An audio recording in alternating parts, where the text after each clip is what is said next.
It was during the Clemson Notre Dame game, and I don't have the exact tweet in front of me, but you said something like you wondered, I think, if perhaps Trevor Lawrence, the Clemson quarterback, might even be the number one pick in the draft if he were allowed to come out in 2019.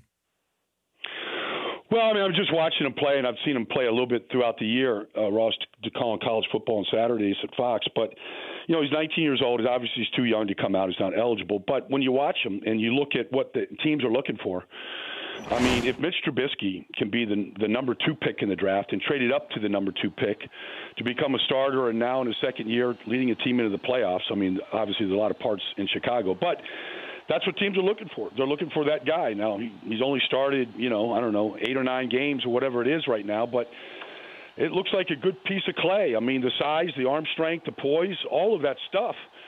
And he, you know, the quarterback that was there before Kelly Bryant, I mean, he was a good player too, but he was better.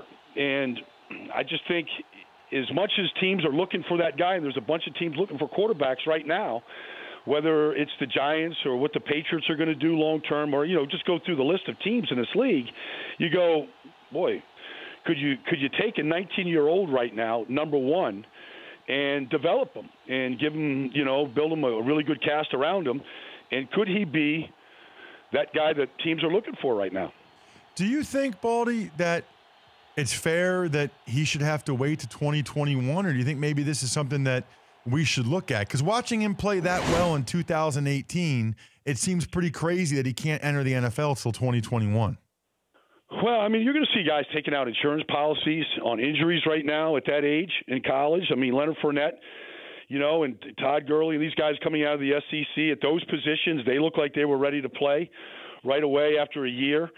And so, you know, before anything happens to them, you almost think, gosh, is it just like the NBA? Can they be one and done physically?